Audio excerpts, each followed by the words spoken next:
Kita mulai kuliah kita pada sore hari ini, yaitu terkait dengan sistem otomasi jaringan listrik cerdas. Nah, pada kesempatan hari ini saya akan membahas terkait dengan komponen-komponen pada jaringan listrik cerdas itu seperti apa. Besok kita akan bahas terkait dengan sistem otomasi, ya. Termasuk nanti akan kita bahas terkait dengan berbagai macam sistem pada jaringan listrik cerdas, diantaranya nanti adalah SCADA, Supervisory Control and Data Acquisition. Ya. Nah, jaringan listrik cerdas seperti yang kemarin sudah kita bahas, ya. Jadi merupakan pengembangan dari jaringan listrik yang konvensional. Jadi yang namanya jaringan listrik cerdas atau dikenal dengan istilah smart grid, ya. Jaringan itu grid, cerdas itu smart. Jadi di dalam konsep jaringan listrik cerdas ya sebenarnya mirip dengan jaringan listrik konvensional. Nah, bedanya apa? Ada beberapa perbedaan terkait dengan jaringan listrik cerdas ini. Yang pertama itu dari sisi arsitekturnya itu agak berbeda. Kalau di jaringan listrik konvensional arsitekturnya ya satu arah dari pembangkit ke saluran transmisi, dari saluran transmisi ke jaringan distribusi, nah dari jaringan distribusi ke konsumen. Nah, beda dengan smart grid, kalau kita lihat arsitekturnya adalah di sini ya. Jadi nanti semua subkomponen pada tenaga listrik ya. Ini misalkan ada pembangkit ya, pembangkit nanti bisa dua arah di sini. Maksudnya dua arah adalah pada saat pembangkit itu menghasilkan listrik, maka listriknya dikirim ke jaringan. Pada saat pembangkit membutuhkan listrik, ya nanti dia akan disuplai dari jaringan. Pembangkit kok butuh suplai listrik? Iya ya. Jadi yang namanya pembangkit, selain dia menghasilkan listrik, dia juga membutuhkan listrik. Nah, untuk apa dia membutuhkan listrik? Ya, pembangkit membutuhkan listrik untuk pemanfaatan sendiri. Jadi nanti di pembangkit itu juga dia butuh pemanfaatan sendiri. Nah, pemanfaatan sendiri itu untuk apa misalkan ya? Nah, misalkan yang namanya pembangkit listrik contohnya apa? Misalkan di sini PLTU. PLTU itu mesti punya trafo auxiliary. Nah, trafo auxiliary itu untuk pemanfaatan sendiri. Nah, untuk apa PLTU butuh listrik ya? Karena nanti kan di dalam proses pembangkitan dibutuhkan siklus air. Nah, siklus air diambil dari sungai atau dari laut ya, dipompa menuju ke boiler. Nah, tentu saja di sana ada banyak proses ya. Ada proses desalinasi, ada proses reverse osmosis, ada proses demineralisasi, dan ada proses klorinasi. Nah, proses ini membutuhkan pompa. Pompa membutuhkan motor listrik. Nah, motor listriknya sebelum pembangkit itu menghasilkan listrik, ya dia butuh dari jaringan. Sampai di sini bisa dipahami ya. Pada saat pembangkit mengalami masalah, sehingga dia tidak bisa mengirimkan listrik ke jaringan, maka dia butuh supply itu tetap ada. Maka di dalam konsep jaringan smart grid ya konsepnya seperti ini, arsitekturnya. Pembangkit itu bisa mengirimkan listrik ke grid, ini dalam kondisi normal, dalam kondisi tertentu dia juga bisa menerima listrik dari grid. Sehingga nanti tidak akan muncul peristiwa tahun 2019 ya. Ini Mas Dadi tahun 2019 di Jawa bagian barat itu mengalami blackout ya selama lebih dari 12 jam. Kenapa kok pembangkit mengalami blackout ya? Blackout itu padamnya pembangkit listrik secara total, terutama di region Jawa bagian barat, yaitu yang terdiri dari Jawa Barat, Banten, dan DKI. Sebagian Jawa bagian tengah. Di dalam sistem interkoneksi dulu pernah ada kejadian ya, ada pohon sengon yang tumbang di Ungaran, Jawa Tengah, di mana pohon yang tumbang ini menyebabkan terjadinya kenaikan tegangan. Nah, kenaikan tegangan ini direspon oleh peralatan proteksi yang ada di pembangkit. Sehingga pembangkit-pembangkit yang ada di Jawa bagian barat itu semuanya trip. Karena pembangkit yang ada di Jawa bagian barat semua trip, maka pembangkit itu tidak bisa starting lagi. Kenapa nggak bisa starting? Ya karena nggak ada kiriman listrik untuk menjalankan tadi ya, menjalankan air dalam proses steam ya, tidak bisa menjalankan konveyor untuk memutar batu bara ya, tidak bisa untuk eksitasi, sehingga pembangkit tidak bisa start. Akhirnya terjadi blackout yang sangat lama. Ini peristiwa tahun 2019. Kalau tidak salah zaman dulu 14 jam blackoutnya. Sampai listriknya pelan-pelan bisa kita pulihkan. Mungkin Mas Dadi ya masih ingat ya atau Mbak Sugi ya.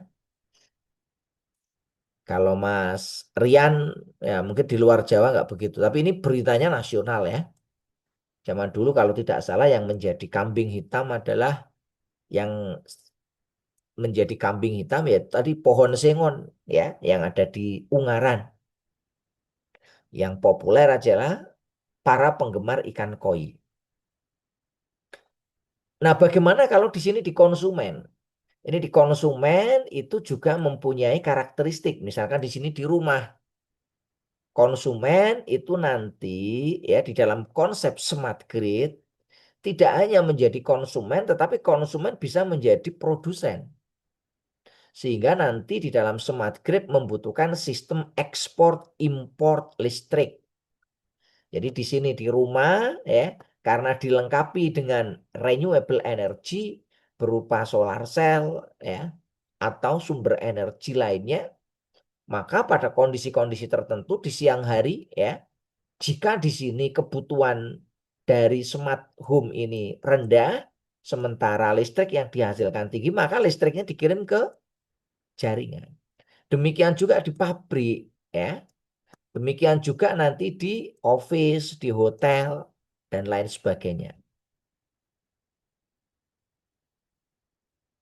Nah, di dalam smart grid itu juga nanti dicirikan dengan pembangkit-pembangkit yang renewable. Sekarang ini pembangkit renewable masih sangat sedikit.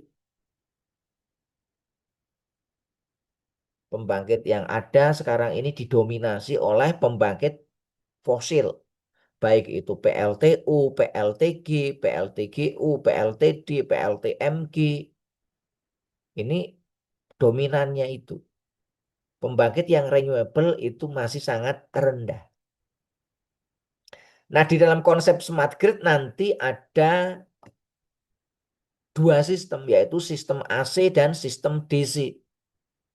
Mau tidak mau, karena nanti di sini ada energy storage, karena energi listrik itu hanya bisa disimpan dalam bentuk DC, menggunakan aki atau baterai.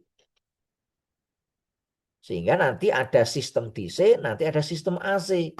Begitu dia nanti mau sinkron ke jaringan, jaringannya menggunakan AC. Maka listrik DC ini nanti harus dirubah menjadi listrik AC. Nah, dia dirubah jadi listrik AC untuk masuk ke dalam jaringan, persyaratannya kan ada tiga ya. Tegangannya harus sama, frekuensinya harus sama, dan urutan fasenya harus sama. Maka proses konversi ini harus memperhatikan ini ya. Agar nanti di masing-masing subsistem itu sama dengan yang ada di grid. Nah, ini gambarannya. Namanya smart. Nah, kecerdasannya ada di mana? Nanti setiap sistem dilengkapi dengan sensor.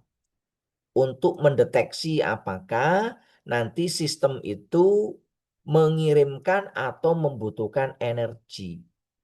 Jadi memang nanti namanya smart ya nanti kita masuk ke dalam wilayah yang cerdas tadi. Untuk cerdas maka dibutuhkan sensor untuk mengukur parameter-parameter listrik. Parameter listrik yang dibutuhkan apa di sini? Ada tegangan, frekuensi, sudut fase, daya. Daya itu nanti ada tiga. Daya semu, daya aktif, daya reaktif. SPQ. Selain itu nanti juga ada KOSPI, faktor daya. Nanti juga energi, ya, dan lain sebagainya. Ini nanti dibutuhkan untuk proses pengukuran. Sehingga di smart grid ya kita peralatannya lebih kompleks karena ada ekspor impor. Ada perangkat input dan perangkat output. Kalau di SCADA namanya RTU. Remote Terminal Unit, ya. Jadi nanti setiap sistem harus punya alamat IP. Misalkan di sini pembangkit listrik ya harus punya alamat IP, IP address. Sehingga nanti setiap parameter pada pembangkit bisa diakses secara remote, ya, jarak jauh. Bisa dimonitor, bisa dikontrol dengan menggunakan peralatan SCADA.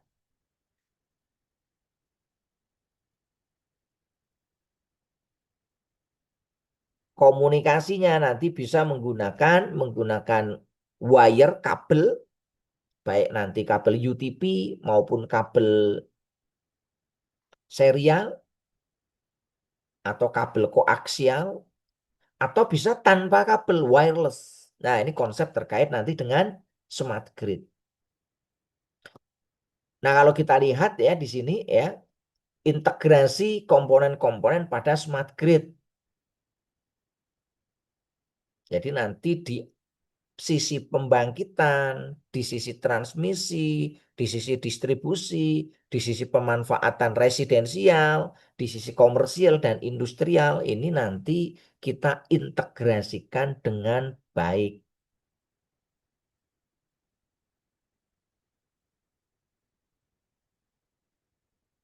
Nah, sehingga di sini ya pembangkitnya harus smart, transmisinya harus smart, distribusinya harus smart ya. Konsumennya juga nanti harus smart karena konsepnya adalah smart grid. Nah, sehingga nanti di sini perlu ya, ya kalau di pembangkit ya pembangkitnya bisa sama ya. Misalkan kita pakai steam power plant ya, bisa pakai gas power turbine, bisa pakai macam-macam ya. Termasuk nanti tidak lupa ya tetap ada nanti renewable energinya lebih dominan ya. Nah, arsitekturnya nanti jauh lebih kompleks. Ada hubungan listriknya ya. Kalau yang di sini kita gambarkan yang pakai garis lurus ini adalah power networknya, sedangkan yang putus-putus itu nanti komunikasi. Nah, ini yang membedakan dengan yang konvensional. Walaupun yang konvensional juga ada komunikasi sekarang ya, ada SCADA, tapi ini kalau yang di smart grid lebih kompleks. Nanti kita besok bahas terkait dengan sistem SCADA ya. Nah, nanti komunikasinya seperti apa? Ya, tetap nanti di sini butuh untuk remote control, ya, condition monitoring, wide area monitoring, dan lain sebagainya. Kalau sekarang kan yang ngurusi kan ini PLN ya, yang ngurusi adalah apa? P2B,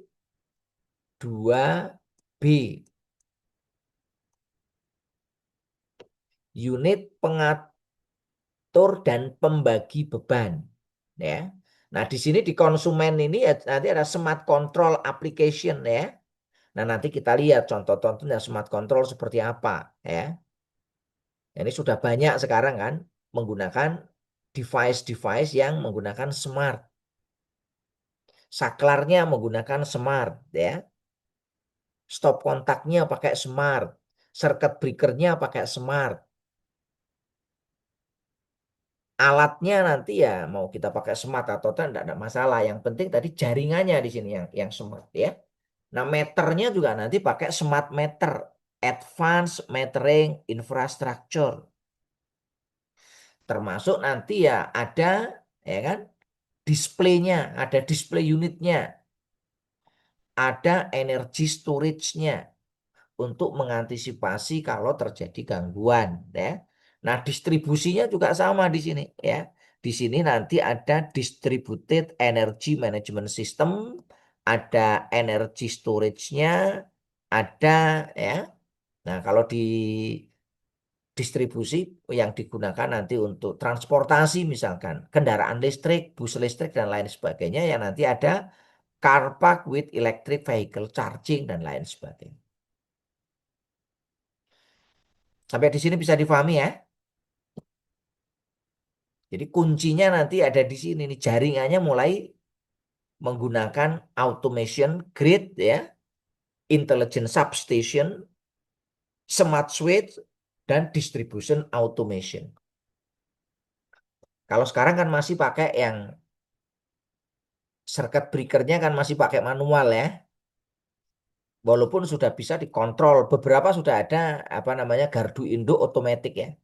Sekarang banyak dikembangkan ya, gardu induk itu otomatis, tidak manual. Jadi tidak butuh operator. Semua dikontrol dari P2B ya. Nah, ini arah kita memang sedang transisi menuju ke smart grid. Nah, prinsip kerja dari smart grid ya, ini gambarannya animasinya sistem smart grid seperti ini ya. Jadi nanti di sini yang punya peran utama yaitu adalah teknologi I/O, input dan output. Nah, I/O yang pertama yaitu input. Input untuk apa di sini? Menggunakan sensor untuk mengukur parameter listrik. Nah, parameter listrik yang perlu diukur apa saja? Ya, di antaranya tadi sudah saya jelaskan, tegangan, arus, daya, frekuensi, faktor daya, daya aktif, daya semu, daya reaktif, energi, termasuk nanti status dari switch ya. Apakah dia itu open, standby, atau trip, atau close ya. Itu semuanya nanti ada sensornya. Sensor nanti dilengkapi dengan transducer dan transmitter ya. Nah, data yang diambil dari sensor selanjutnya dikirim ke control center melalui ya perangkat-perangkat yang ada di dalam smart grid. Jadi di sini kalau di sini smart grid ya di sini smart centernya ada di tengah ini. Ini yang warna hitam kan. Semuanya ya dikirim ke sana nanti. Nah, sistem nanti akan melakukan analisis kondisi jaringan. Sehingga nanti dengan data, ya ini datanya sangat besar, sehingga konsepnya di revolusi industri 4.0 kan ada namanya big data. Sensornya menggunakan teknologi IoT, Internet of Things. Pengambilan keputusannya menggunakan teknologi artificial intelligence, kecerdasan buatan. Sistemnya punya kemampuan belajar ya menggunakan machine learning ya. Nah, ini sistem yang smart grid itu seperti itu.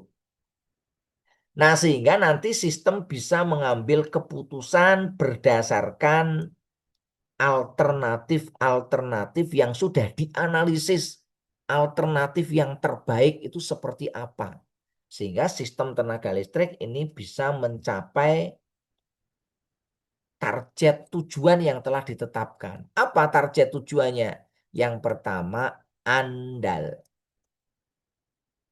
Yang kedua, aman. Yang ketiga, akrab lingkungan. Yang keempat, efektif, dan efisien.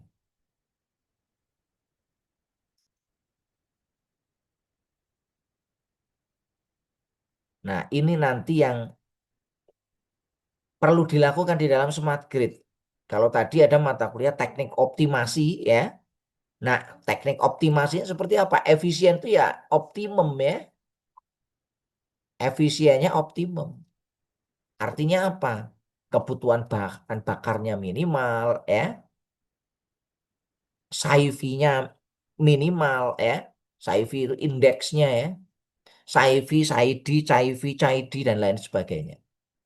Nah, berikutnya adalah mengontrol ya peralatan-peralatan listrik ya dan perlengkapannya, switch ya, LBS, switch ya, circuit breaker dan lain sebagainya ya, yang ada di pembangkit, yang ada di jaringan ya,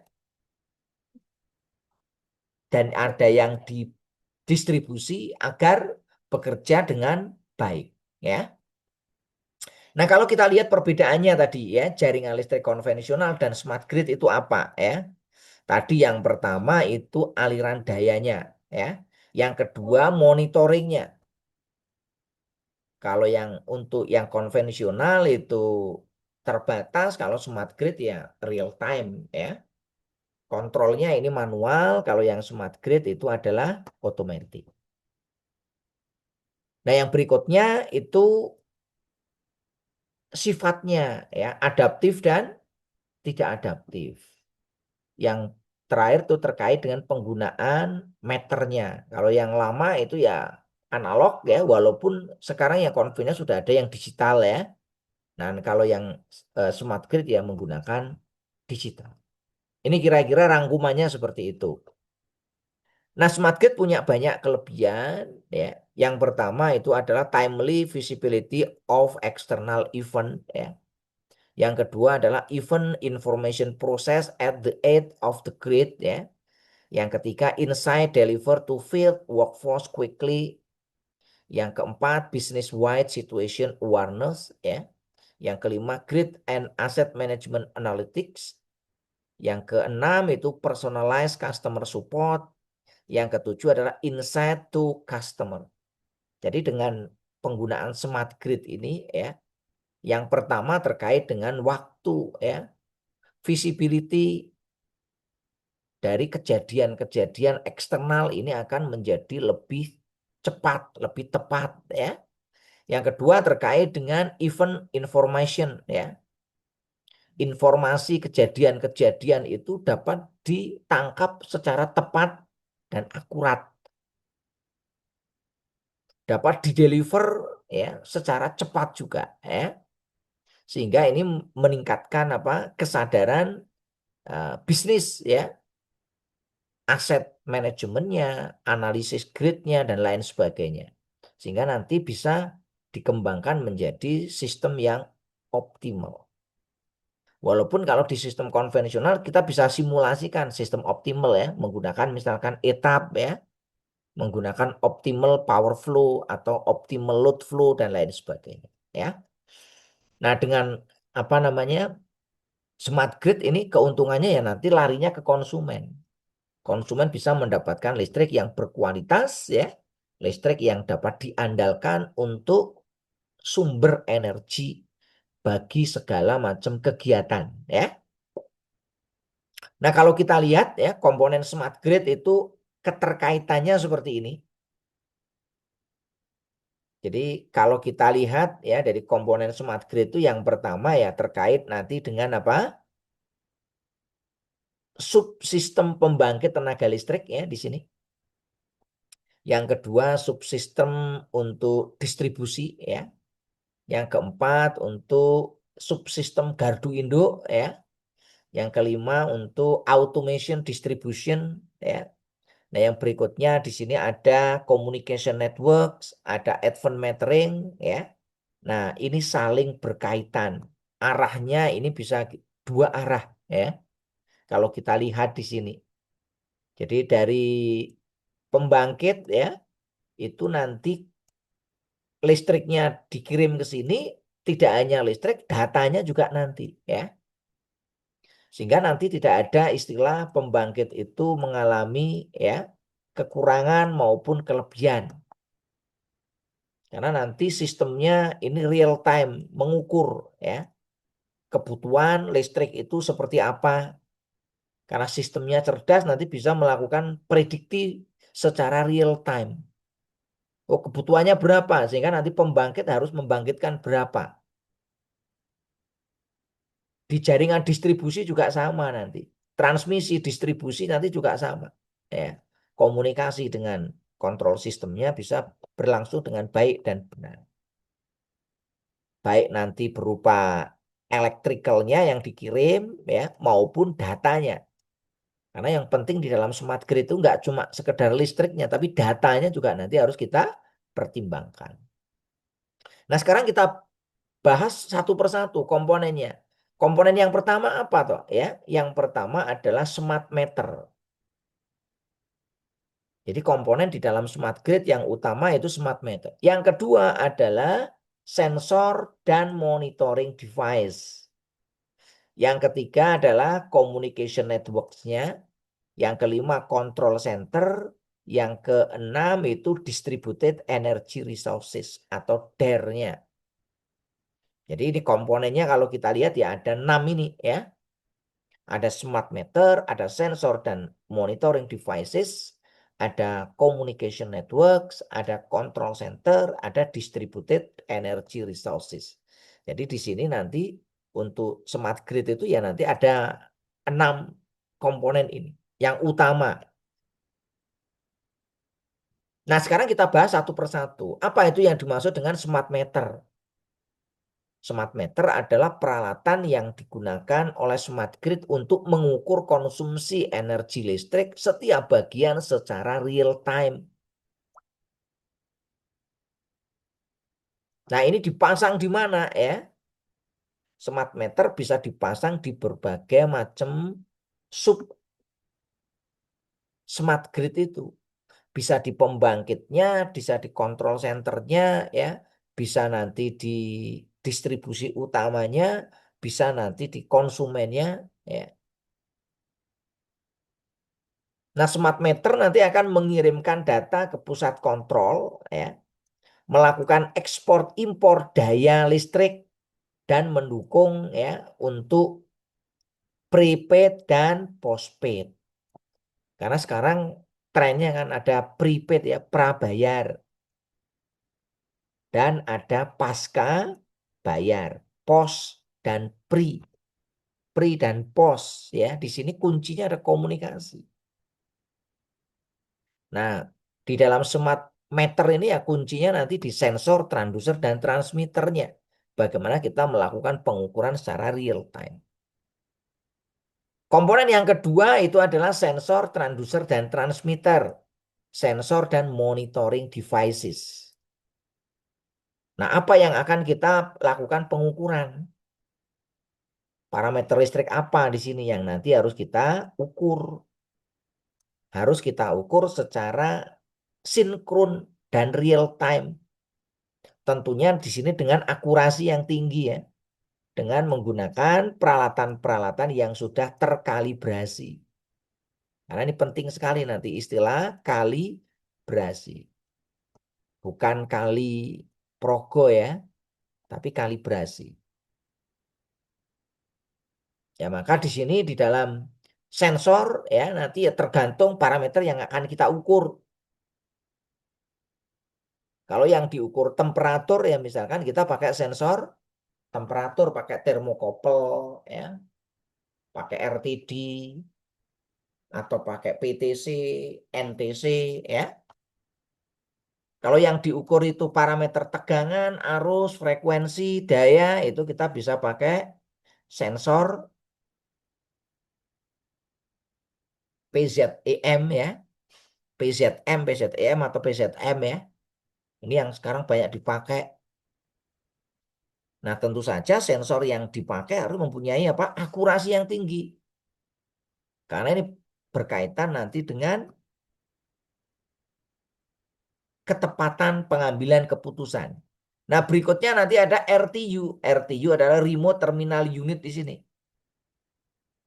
Jadi unit-unit yang nanti akan dilakukan monitoring dan pengendalian secara jarak jauh.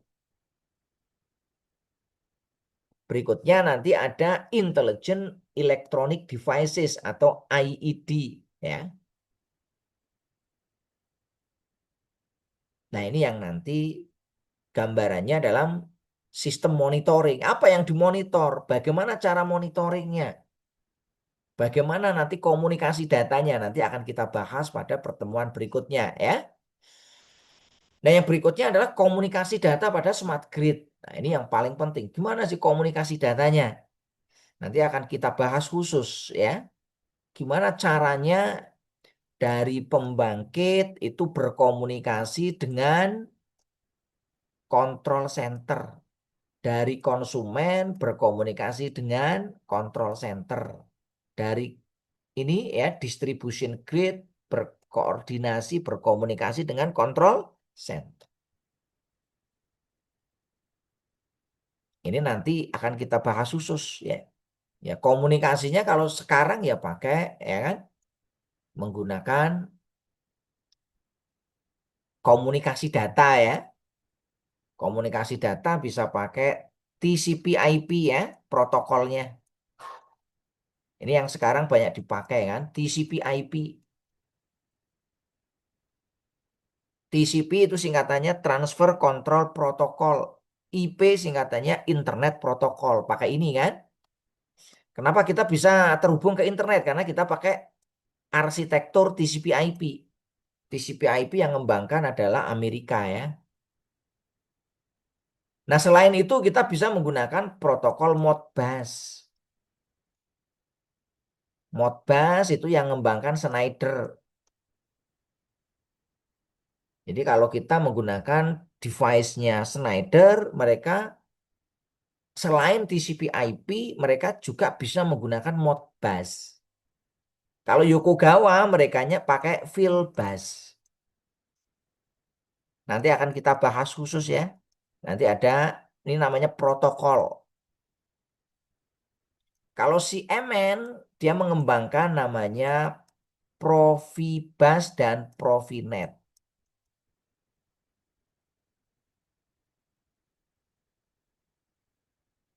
Nah, ini ya.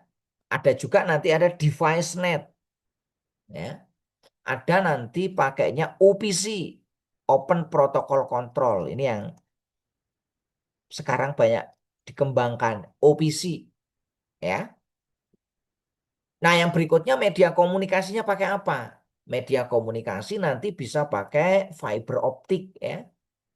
Ini pakai FO. Ini sekarang udah banyak dipakai ya.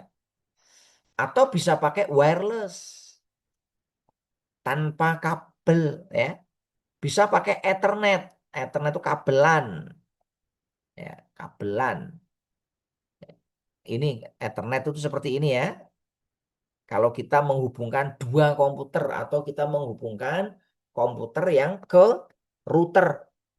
Nah, ini pakai kabel Ethernet atau kabel LAN ya. RJ45 ini terkenalnya RJ45. Ini nama kabelnya, konektornya ya. Yang berikutnya bisa pakai serial. Serial itu ya contohnya begini nih. Serial. Termasuk USB itu ya pakai serial. Universal Serial Bus itu USB. Tapi dulu awalnya yang namanya serial itu pakainya ini nih. DB9 itu serial. Kalau sekarang serial macamnya ada banyak nanti. Ada RS232, RS342, RS485, dan lain sebagainya. Berikutnya bisa juga pakai kabel koaksial. Ini kabel yang dipakai untuk antena ya. Ini kabel yang dipakai untuk antena. Ini masih dipakai juga. Ada yang pakai radio. Ada yang pakai PLC. Ini bukan PLC ini ya. Ini PLC singkatannya Power Line Carrier. Bukan Programmable Logic Controller, bukan. Ini pakainya adalah PLC. PLC digunakan biasanya di transmisi ya, di mana nanti kabel serat optik, bukan kabel ya, serat optik itu diletakkan pada tengah-tengah penghantar yang digunakan biasanya penghantar ground wire ya, itu pakainya PLC atau pakai kabel pilot ya. Ini beberapa teknologi komunikasi data pada smart grid. Kalau sekarang ya banyak menggunakan ini ya, fiber, wireless, Ethernet. Ini yang paling banyak. Termasuk nanti ada serial. Kalau yang printer itu ada DB25. DB25 itu bukan serial, namanya paralel. Ya. Nah, monitoring parameter listrik secara real time. Nah, nanti di sini kita monitor di sini. Parameternya secara real time ya. Apa saja yang perlu dimonitor? Ya tergantung kebutuhan yang mau kita monitor apa saja. Nah, kenapa kok perlu dimonitor? Karena kan yang namanya listrik itu butuh keseimbangan, butuh stabilitas, butuh sinkron. Maka parameter listrik ini harus sinkron, harus sama.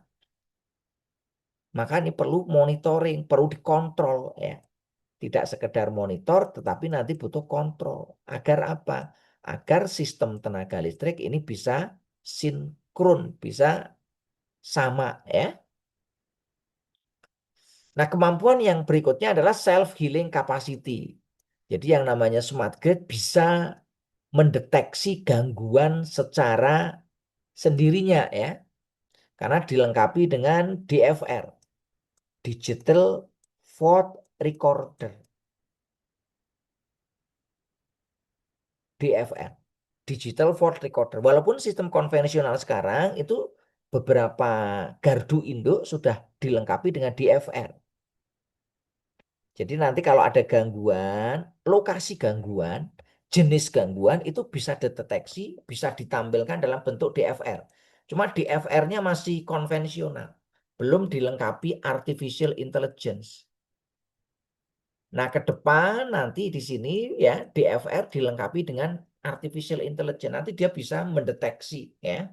Sebelum terjadinya gangguan, ini udah terdeteksi potensinya. Sehingga nanti ada notifikasi. Ini yang sedang kita kembangkan ya. Jadi yang sedang kita kembangkan itu penelitian yang kami lakukan ya, saya dan kawan-kawan di jurusan pendidikan teknik elektro yang konsentrasi elektrikal ini sedang mengembangkan ya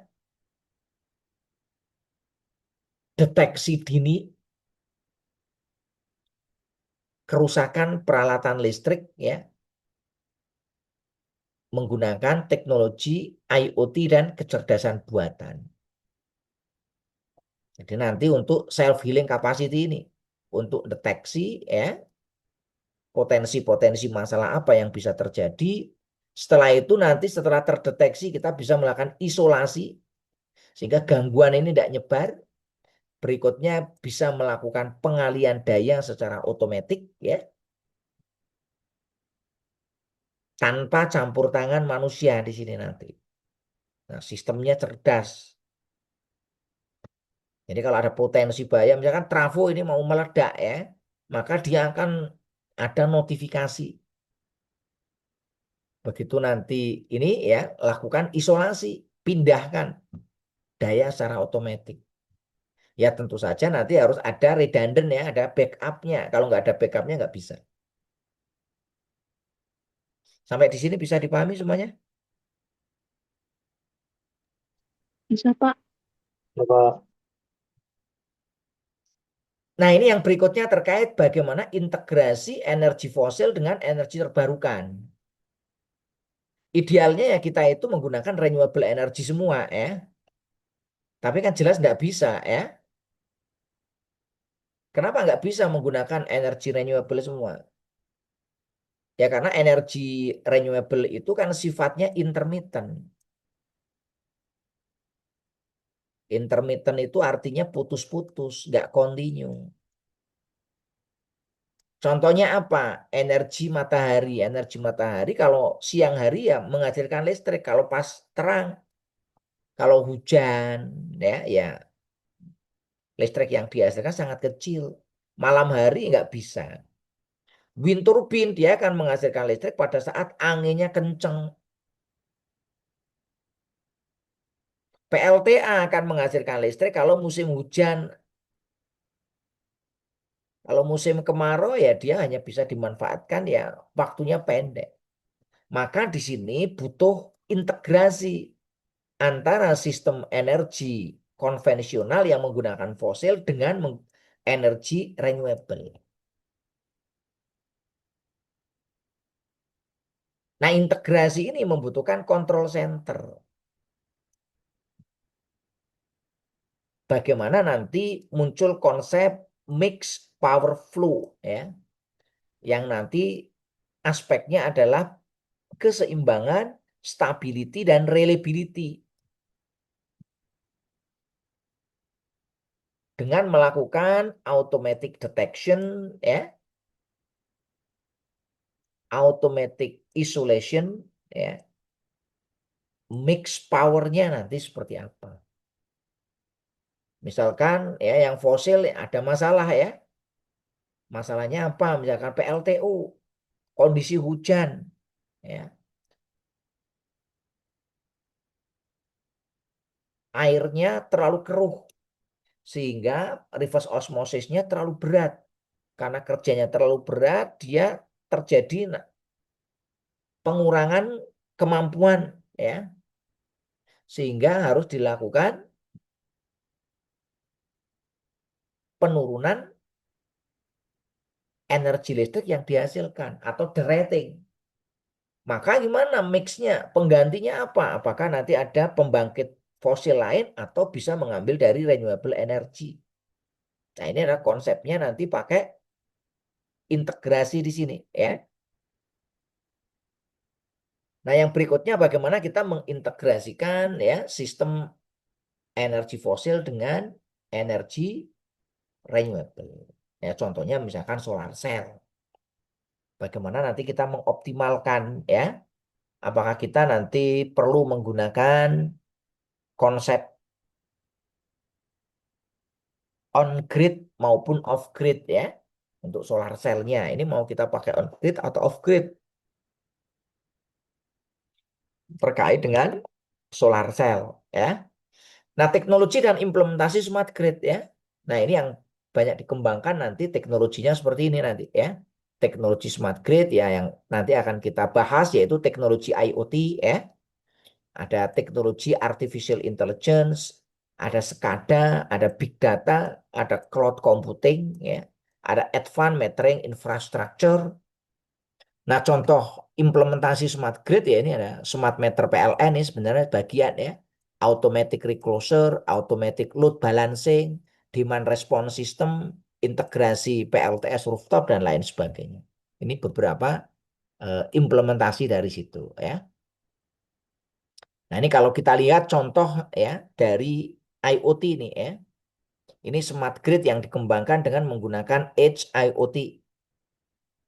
Nah, ini nanti bagaimana ya komunikasi data antar ini ya antara microgrid system, power distribution monitoring system dan advanced metering system ya. Nah, ini komunikasinya karena jaraknya jauh ya, maka mau tidak mau kita menggunakan IoT ya, Internet of Things. Karena semuanya sekarang serba terhubung ke internet.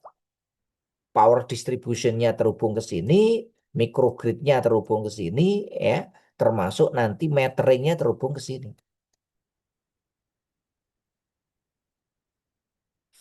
Nah, ini contoh ya. Misalkan kita mau melakukan ya monitoring parameter yang ada di panel. Saya punya panel 3 pas. Panel 3 pas itu mau saya monitor ya parameter-parameternya. Maka di sini saya butuh sensor. Jadi ini level yang ada di device ya. Level yang ada di device. Maka saya butuh sensor. Sensornya apa? Oh, kalau saya mau mengukur temperatur dan kelembapan, saya pakai DHT11. Oh, saya mau mengukur arus, tegangan, dan lain sebagainya, saya pakai ACS. Saya mau mengukur parameter misalkan terkait dengan percikan api, saya pakai FO3106. Nah, dari sini ya, nanti data-data yang diambil dari sensor, ya, baik itu DHT11, FO31, ACS712 maupun BH1750, nanti akan dikirimkan ke controller. Misalkan pakai Arduino. Nah, nanti di sini akan dikirimkan ke perangkat IoT, misalkan ESP32 ya, atau pakai perangkat IoT yang lain. Nah, dari perangkat IoT ini nanti akan dikirimkan ke cloud dengan menggunakan interface, misalkan kita pakai Blink ya, atau kita pakai MIT, atau kita pakai bot Telegram, atau kita pakai ThinkSpeak ya, dan lain sebagainya. Nah, dari sini nanti ini bisa diakses melalui komputer, melalui tablet, melalui smartphone, dan lain sebagainya ya.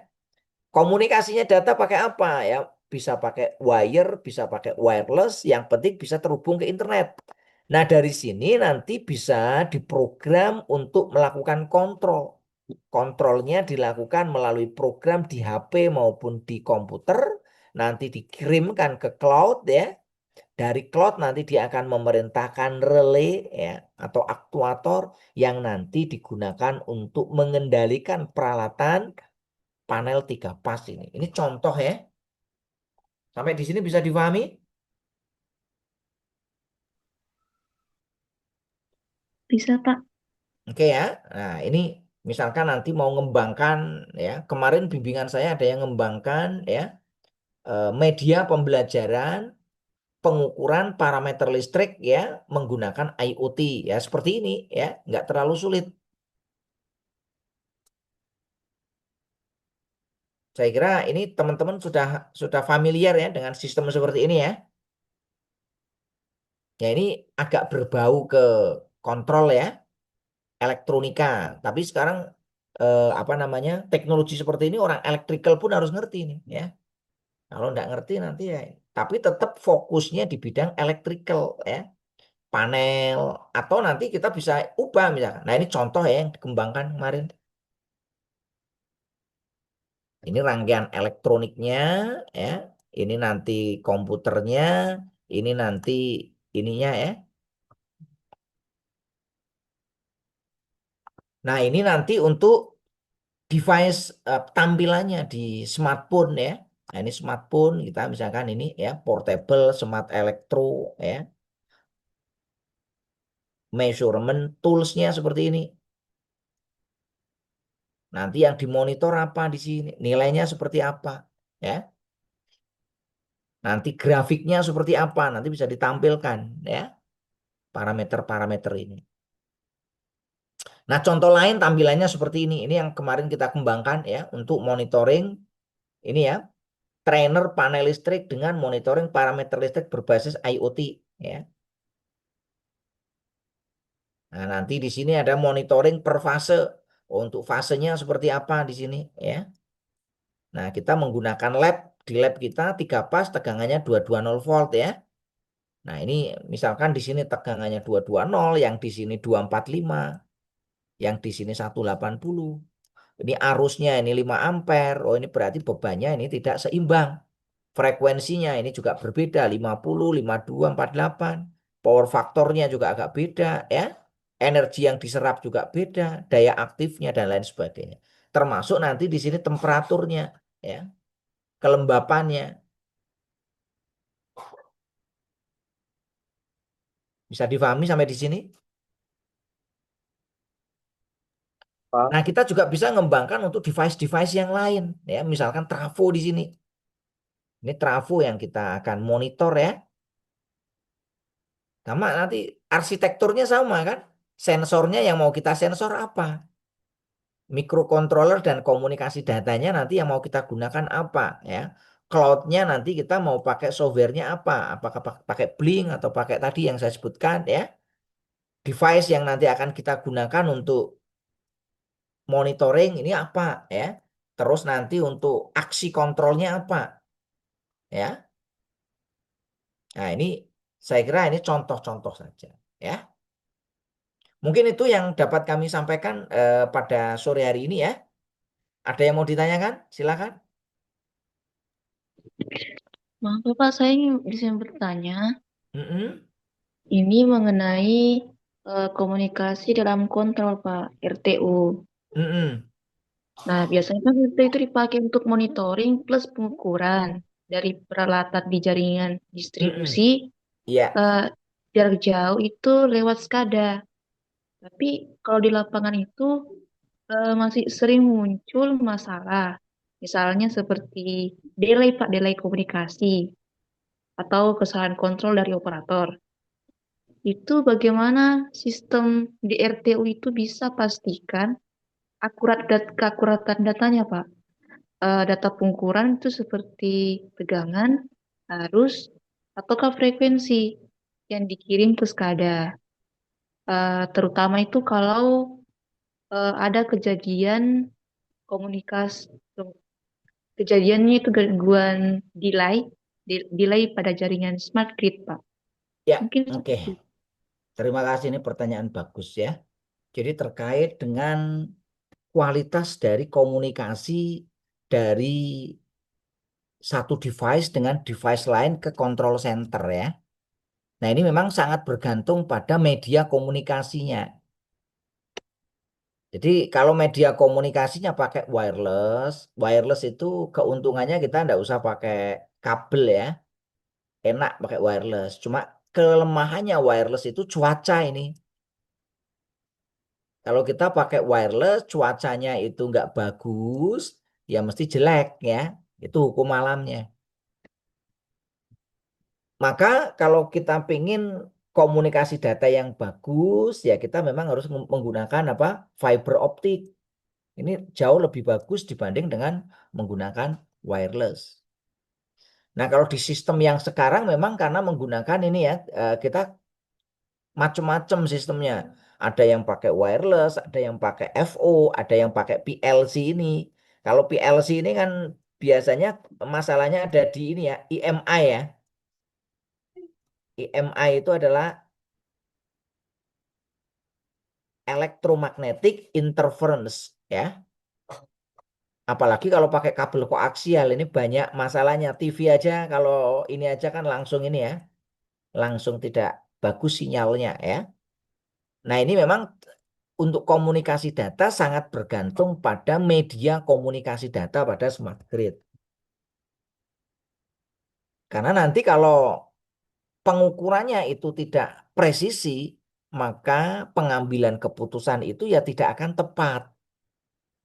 Misalkan kita melakukan pengukuran tegangan, arus, kita melakukan pengukuran frekuensi, sudut fase itu nggak presisi. Ya maka ini bisa menimbulkan masalah. Nah, bagaimana cara mengatasinya itu ya? Ya cara mengatasinya nanti kita perlu ya meningkatkan kualitas komunikasi dari teknologi yang digunakan.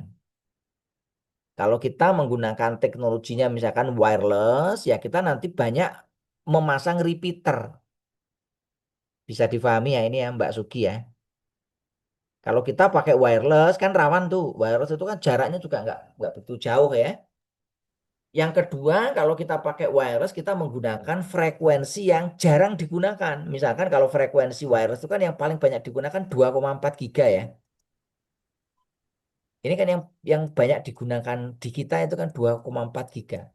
Kalau 24 giga itu memang agak rawan terkena interferensi dengan frekuensi yang berdekatan. Maka ya untuk smart grid biasanya digunakan 3,2. Atau kalau pingin yang bagus ya pakai 5,8 gigahertz ya satuannya ini ya bukan gigabyte ya.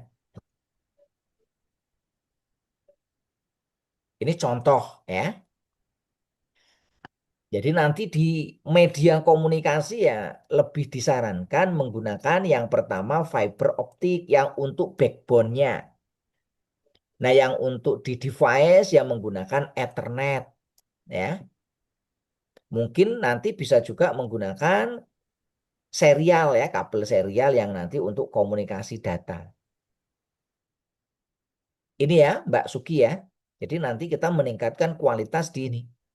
Ya seperti kalau kita berlangganan internet nih. Berlangganan internet ini kan kalau kita pakainya yang wireless ya kan. Kalau pas ada petir, ada hujan, ya, ya mesti terganggu. Tapi kalau kita langganannya pakai FO, mau ada hujan, ada petir, nggak keganggu ya. Bisa Oh, difahami nih paham, Mbak Suki ya. paham, Pak. Ah, ah. Terus yang kedua ya kita menggunakan perangkat-perangkat sensor dan transdusernya tadi ya. Itu yang memang kelasnya kelas berbeda ya. Jadi kelasnya untuk sensornya nanti ya ini sensor-sensor yang kita gunakan komponen jangan komponen-komponen yang untuk yang di mahasiswa kita gunakan untuk penelitian ya. Karena yang sensor ini kan rawan ini panas dikit nanti berubah. Maka ya kita menggunakan komponen yang industri misalkan tadi ini ya untuk sensor HC11 ini contohnya misalkan apa ini. Nah, ini DHT11 ini ya kita yang kita gunakan ya DHT yang kelas memang yang benar-benar presisi tinggi ya. ACS 712 ya yang kita gunakan jangan yang digunakan untuk penelitian mahasiswa ini ya. Ini kadang-kadang kalau saya diminta untuk membantu di industri kalau kita pakai yang versi itu ya sering muncul trouble panas sedikit nanti dia apa namanya akurasinya turun. Dia mengeluarkan data tapi datanya begitu dikalibrasi nanti errornya tinggi. Ini salah satu karena kita menggunakan device yang tidak Oh, ada. semestinya ya, yang tidak memadai. Ya kalau kelasnya untuk mahasiswa nggak masalah ya. Maka kalau di lomba robot ya, ini teman-teman yang ikut lomba robot biasanya teman-teman ya, itu kalau kita menggunakan komponen ya harus benar-benar komponen yang presisi. Ibaratnya kalau kita main bola ya pemainnya kita ya kelasnya kelas ya internasional lah ya. Kita perlu naturalisasi. Kenapa kok perlu naturalisasi? Ya karena kan kalau yang kelas nasional kita itu belum kelas internasional. Artinya apa? Kita main olahraga itu kadang-kadang kan situasinya ekstrim ya. Kalau di Indonesia kan situasinya tidak ada yang ekstrim. Kalau di Eropa kan kadang kita musim salju pun main sepak bola. Kira-kira kalau orang Indonesia musim salju main sepak bola gimana? Bisa dibayangkan ya. Bisa. Saya pernah musim salju itu keluar rumah aja mau gerak susah. Apalagi suruh lari. Padahal itu udaranya kan tipis. Nah ini butuh jam terbang ya kan? Nah, butuh orang-orang yang memang terbiasa bermain di situ. Bisa difahami nih? Nah, bisa, Pak. Nah, termasuk sensornya tadi. Jadi, tapi kalau untuk pembelajaran tidak masalah. Tapi ini perlu dipahamkan kepada siswa-siswa di SMK. Kalau pas Anda mengajar, termasuk kalau saya dengan mahasiswa supaya nanti ngerti. Kalau di industri ya jangan pakai komponen seperti itu. Karena kelasnya beda. Nah, kalau mahasiswa disuruh tuntut pakai komponen industri kan nangis ya kan? Ya, Pak, betul, Pak. Iya, Ya, Pak. kita komponen untuk sensor suhu kan paling berapa harganya? Tapi kalau yang kelas industri ya pakainya termokopel, ya kan? Itu mahal kan? Yang bisa untuk apa namanya melakukan pengukuran temperatur pada temperatur sekian, ya. Atau pakai yang tadi ya DHT11-nya ya kelas yang industri harganya mahal. Kalau kita kan paling harganya berapa puluh ribu ya, 20.000, 15.000, 10.000. Kalau kelas industri ya jutaan ya. Termasuk nanti untuk komponen untuk kontrolernya. Kalau kita kan pakai Arduino-nya yang murah tuh. Kalau kelas industri ya nggak bisa pakai itu. Kalau pakai itu nanti ya berapa bulan udah tidak reliable ya, nggak tahan. Banyak yang KW, Pak. Nah itu ya sebenarnya kalau untuk pembelajaran nggak apa-apa Mas Dadi ya. Tapi kalau untuk implementasi di real system nggak boleh. Ya nggak andal nanti ya, nggak andal. Kan, Mm-mm. Pak, berarti kalau eh, IoT digunakan di industri itu apa namanya ya? Itu menggunakan yang tipe mana, Pak? Mega atau yang mana? Ya, kalau yang ada di industri memang nanti menggunakan komponen-komponennya berbeda dengan yang kita gunakan untuk riset di Indonesia ya. Jadi kalau kita kan ini sama-sama misalkan kemarin saya pakai misalkan apa ini? Pakai yang untuk sensor arus yang arus tegangan daya itu. Itu yang biasa kita gunakan paling kan yang kan pakainya kan itu ngukurnya pakai kabel kita klem ya. Kan pakai kabel Ya, diklem itu ya. ya, Nah, Pak. sensor itu kan kalau yang punya kita itu yang harganya murah, yang harganya paling 100 berapa, itu kan diameternya kecil tuh. Kalau nanti untuk ngukur trafo beneran ya, trafo itu kan kadang ukuran penghantarnya bisa sampai 300 mili kan. Ya, Itu Pak. itu udah nggak bisa ngukur ya kan, yang punya kita, yang apa yang kita beli harga murah itu. Paham nih, Mbak? Paham, Pak. Maka kita harus beli yang ukuran besar. Nah, tadi yang ukuran besar juga nanti kan arusnya besar itu ya. Kalau yang trafo itu kan, ini kalau yang trafo nih. Trafo itu kan kalau yang trafo ukurannya besar ya. Mana yang trafo tadi kok hilang? Nah, ini. Kalau trafo yang ukurannya besar kan arusnya bisa ribuan ampere, Mbak ya. Betul, Pak. Misalkan trafonya 4 mega, 4000 kVA ini. 4000 kVA, tegangannya 400 volt ya. Maka I-nya kan bisa kita hitung. I sama dengan berarti berapa ini?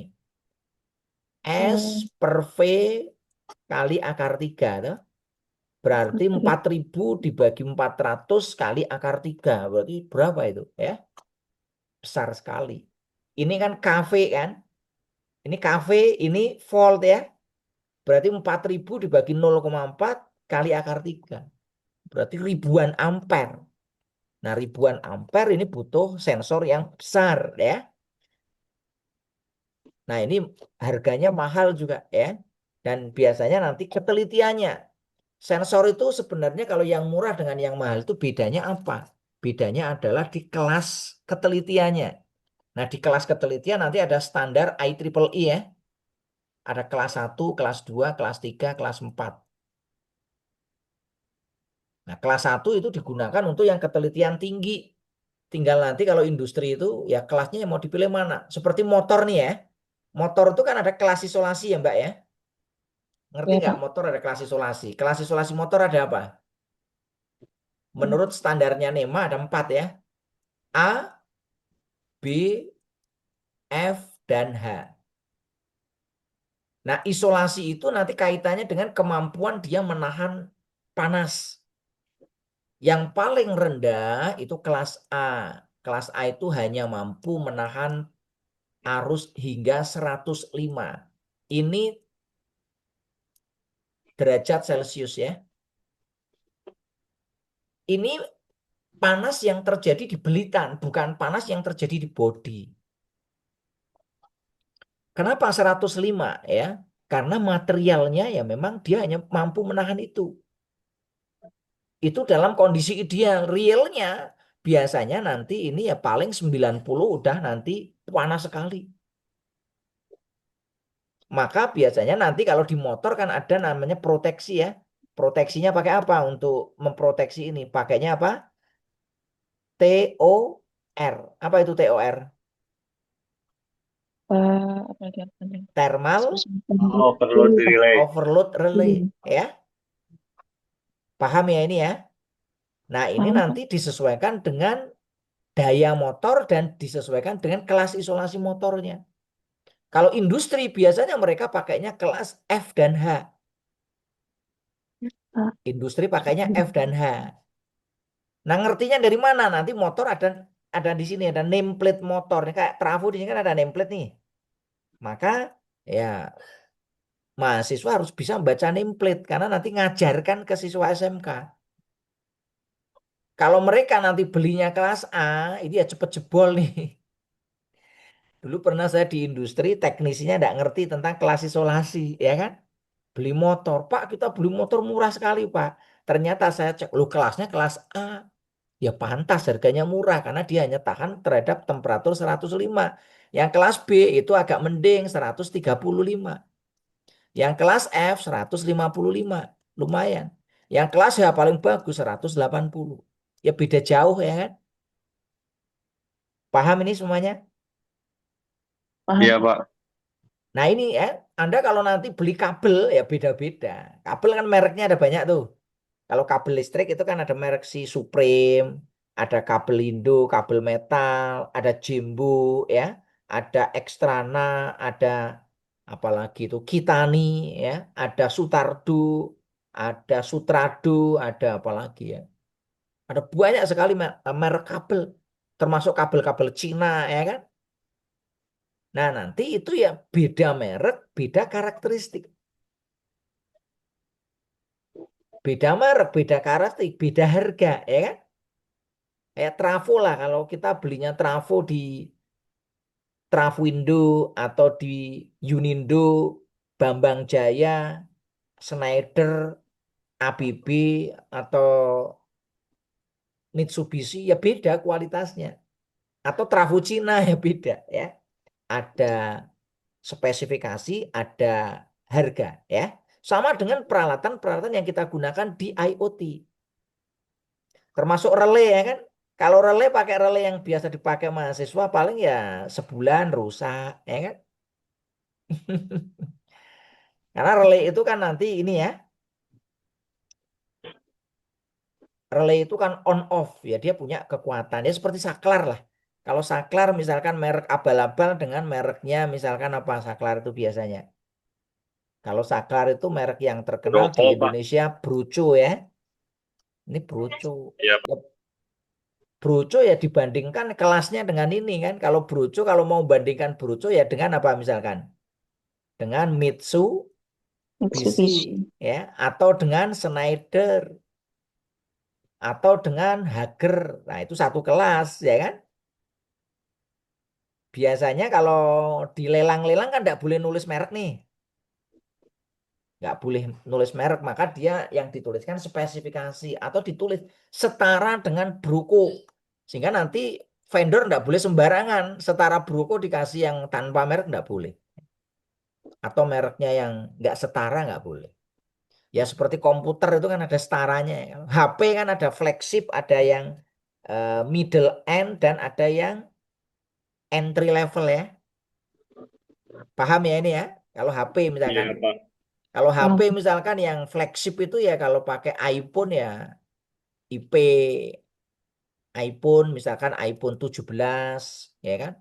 17 Pro Max, 17 Pro, 16 Pro Max itu kalau kalau untuk iPhone. Kalau Samsung ya yang sekelas itu apa? Ya Galaxy S, S25, S26.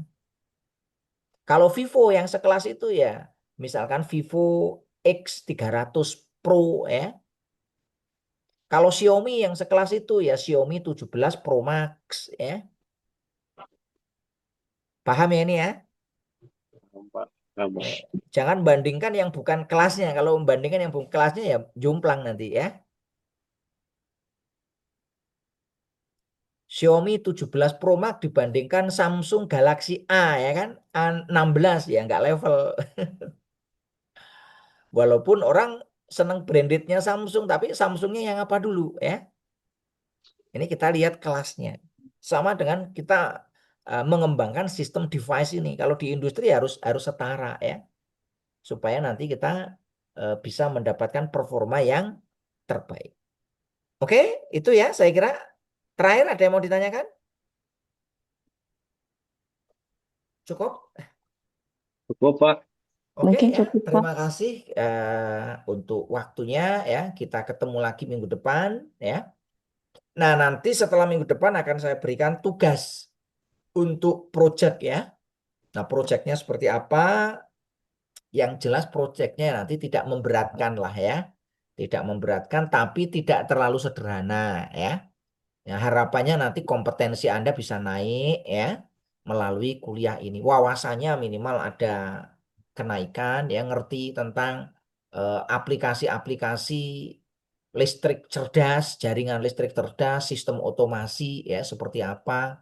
Termasuk nanti bagaimana kalau mengembangkan untuk kepentingan industri, bagaimana kalau mengembangkan untuk riset. Kalau untuk riset mah enggak masalah ya. Kalau saya riset ya belinya yang murah aja. Tapi kalau untuk industri ya kita harus menyesuaikan ya. Saya kira itu yang dapat saya sampaikan ya. Marilah kita tutup dengan berdoa sesuai dengan agama dan kepercayaan masing-masing. Berdoa saya persilahkan. Cukup, terima kasih. Assalamualaikum warahmatullahi wabarakatuh. Waalaikumsalam warahmatullahi wabarakatuh. Terima Oke, kasih Pak Waalaikumsalam. banyak ya Pak. sama-sama. Terima kasih banget.